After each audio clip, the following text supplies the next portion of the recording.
Hi everyone, I'm Alistair and this is my New Balance 1080 version 14 review.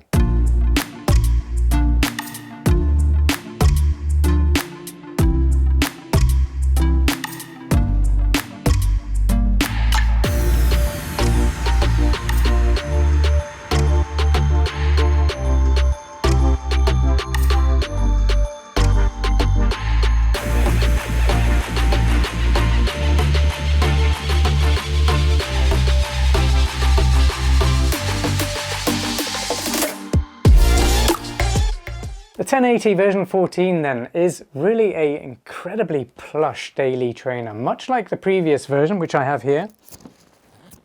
So I will do a comparison of how the new version compares to the previous and whether it's worth upgrading to. For the most part though, it's a very similar shoe, just as awesome with a few twists. It actually feels a little bit more stable now, which in my viewpoint is actually a really good thing. I did absolutely love the version 13 that came before it, but stability was a little bit of an issue. Now this shoe is going to be awesome for anyone who just wants a shoe that absorbs all the shock out of your run. So whether you're heel striking or midfoot striking, this shoe takes all that shock out of your stride.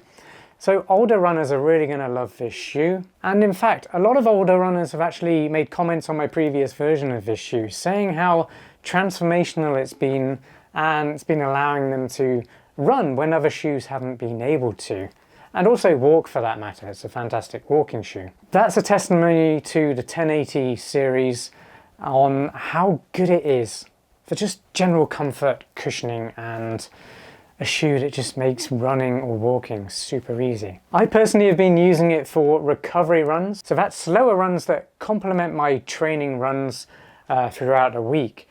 Runs where I just need to actively recover after doing intervals or long runs or more intense training sessions. A shoe like this allows me to bag those recovery miles and walk away without actually feeling like I've done any running. They're really that comfortable. But it's not a shoe for pushing the pace or anything like that. It's really a shoe for what I've described, and also walking or standing around all day, because it just provides incredible comfort. Okay, I'm going to start by going over the key specifications of the New Balance 1080 version 14. First off then, it cost $165. A lot of money for a daily trainer, but you do get a lot with this one. I will let you know if I believe it's worth that price tag at the end of this review. They weigh 10 ounces or 298 grams. That's for a size US men's 9, my pair. They have a drop of 6mm from heel to toe, which feels very natural, and I'm a big fan of a low to medium drop like 6mm. The midsole is using Fresh Foam X, just like the previous version, and that's what gives this shoe that crazy plush ride or feel that you might be very familiar with if you've run in a 1080 before. The upper is using a triple layer jacquard mesh, which means it's not going to be the most breathable running shoe, but it does mean it's very durable, but very soft on the inside. Very much like an armadillo.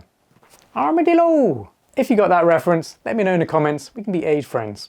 And finally, it has a neutral support. That said, it does have better stability than the previous version. It's not a stability shoe by any means, but if you do have mild pronation issues, then you might actually get on quite well with these. But if you have strong overpronation issues, then you're probably going to want to go for a stability running shoe. If that is the case, check out my favorite stability running shoes roundup up there, and I'll put a link in the description as well. When it comes to sizing and fit, the 1080 version 14 is very much true to size, and it has a medium width.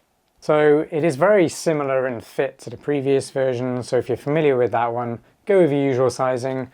But again, go with your usual sizing if you're familiar with other brands. This is true to size to those. There's ample room as well in the toe box for a little bit of toe wiggle, and the fit in general does give a nice secure lockdown, so there's no wasted energy when you're running. If you're enjoying this video so far, please give it a like, share it with a friend if you think they're going to be interested in this one, and drop a comment down below. That really helps me and my channel. I'm a real person, so it's really nice when you guys engage. Let me know what kind of running you like to do. Let me know who you are, let me know where you're from. Write me a poem, tell me a joke. I don't mind. Just drop a comment, engage with this video, I really appreciate it. And of course, subscribe to my channel for more running shoe reviews just like this one. I always keep things genuine, honest, and as insightful as possible to hopefully let you know whether the shoe I'm reviewing is going to be good for you and your needs. But if you've still got questions or you're just not sure where to start, let me know in the comments down below and I'll get you hooked up with the best running shoes for you. Right, my favorite part of a review. It's the performance review time. I'm going to start off by talking about the midsole geometry, the Fresh Foam X, and the ride that these two factors bring the 1080 version 14, because that is the star of the show for me. It's the ride. These shoes are one of the most plush, enjoyable, cushion, cloud-like, whatever you want to call it, type of daily trainer you can actually buy right now. I absolutely love version 13. It's a fantastic daily trainer for bagging recovery miles, easy, long, joggy type runs, or as a walking shoe, because the stack height on this is pretty high, but this one in particular has more stability than the previous version, making it an even better walking shoe. And as I mentioned before, older runners are really going to like the 1080 version 14 as well, because this midsole just takes out all the shock possible from your stride, taking away any pain that you might be getting in your joints. It really is a fantastic running shoe. It's actually very similar in terms of how accessible or how well it performs for people who do get joint pain when they're running or walking. Very similar to the Hoka Bondi 9, which I recently reviewed. A lot of older runners love that shoe as well for walking and running. So both shoes do a great job of taking shock out of your run. They're basically shock absorbers for your feet, but they do it in different ways. So if you are looking for a running shoe or walking shoe for that very purpose, then I also recommend checking out that one too. I'll put a link up there and one in the description so you can check out the Bondi 9 next. But back to this shoe, the ride is just fantastic. It really does feel like you're running on pillows. I really can't stress this enough, how comfortable and padded and soft it is. It's a delight. It really is fantastic. And that extends to the upper. The collars and heel counter, which has a nice bit of flex in it, are all very comfortable as well, even the tongue. So it's not like you just get a nice soft ride underfoot. You get a very supportive hug type feeling from the upper as well. So it's an all-round pillow on your foot type experience. And I absolutely love it for that, because there's really not much else out there that gives you that in the way that the 1080 version 14 does. The new version has actually brought a little bit more of a pronounced rocker geometry to the midsole as well. And what that does is help improve the heel to toe off transition. So you land towards your midfoot or heel, you get a little bit of compression, you hit this rocker at the rear here, then the shoe flexes, and there's a good bit flex in there, and then you hit the toe section where it's a little bit firmer underfoot so that you get more response, and then you get a nice smooth takeoff, and that whole transition is incredibly smooth, taking out any jolts or any shock from your running stride at all, and it just feels really, really good. You can probably tell from how I'm talking about this shoe that I absolutely love it. Added to that experience of a nice smooth transition is the fact it's got a 6mm drop. That means that you're not being pushed to land too much on your heel, because I don't believe you should be landing on your heels as runners. But I of course know loads of people do run on their heels. It's one of those natural phenomena that happens when you start running slower or you get tired during long runs. You start falling back towards your heel. So it's nice having a shoe that can handle a heel landing really well and turn that into a nice smooth roll off and a more efficient smooth ride basically.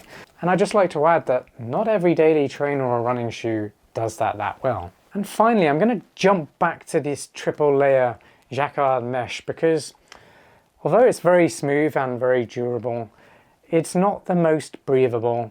So if you do run in hot, humid conditions, or you're going to be doing long runs or slightly more intense runs where you're maybe want to pick up the pace a little bit in these shoes. These are not speed training shoes, by the way. They really are for long runs, easy mileage, and just bagging recovery runs, that type of stuff. That's where they perform best.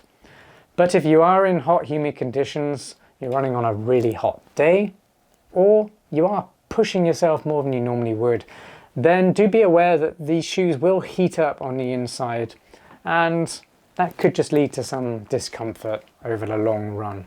That said, it's a daily trainer. It's not really designed for going all out or racing in, even though you could if you just want a super comfortable shoe to do so, and you're not trying to place in the top 3 positions of your local marathon, then these shoes are going to be absolutely fine for you. When it comes to how the 1080 version 14 compares to the version 13 that came before it, well, there are very subtle changes, but worthy upgrades in my opinion. The biggest one when it comes to ride would be the fact that the version 14 just feels a little bit more stable, which is interesting. I'm not sure why that happens. Maybe the foam has had a few tweaks and it's a little bit denser.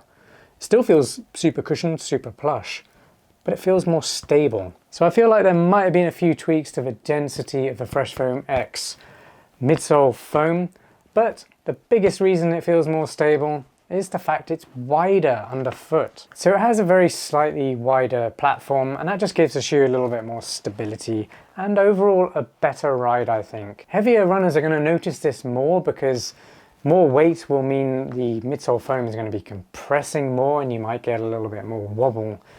So you might have noticed that on the previous version, but I feel like you're going to enjoy this one more if that sounds like you. And then finally, it's got a little bit more durability on the outsole now. It's just got better placement of this rubber compound sections, which is denoted by the dark sections here. That's rubber, the rest is just an extension of the midsole Fresh Foam X.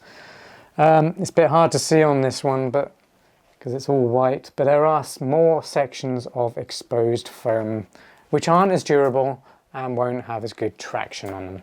That's basically how those two compare. Other than that, they do feel incredibly similar in the upper. Great support, very comfortable, very plush underfoot.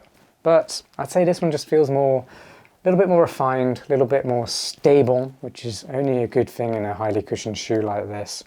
And I don't know, I think it looks a little bit better too. I mean, it's quite similar, just feels a little bit more modern. Let me know what you think. You made it to my final verdict. Are they worth $165? Well, I did mention earlier that $165 is a lot of money for a daily trainer. But in this case, they're worth $165. And I say that because they're not just a daily trainer to do daily training miles. They've got something very specific and very stand out about this shoe. And that is the fact they're just incredibly plush, cushioned and cloud-like in a way that not many other running shoes right now are doing. So that makes it unique and that makes it worth the price tag. They're fantastic for recovery miles, even walking or standing around all day. They just give your joints a little bit of relief and they allow you to do training or recover, actively recover whilst you are following a training plan. By the way, if you do need a training plan, maybe you've got a race coming up, definitely check out my training plans on trailandkale.com. I'll pop a link there and down in the description. I've developed those plans myself. I've actually gone out, tried them, tested them, and approved all those plans myself. So I'm very confident that they're going to work out really well for you if you do follow them. And they're free to download, so definitely check them out afterwards. Well, I really hope you enjoyed this New Balance 1080 version 14 review. I hope it gave you some insights into whether it's going to be a good daily training partner for you. Again, if you've got any questions, maybe I missed something, just let me know in the comments down below and I'll get back to you. And finally, make sure you subscribe to my channel for more running shoe reviews just like this one. Thanks again for watching, and I'll see you on the next one. Peace.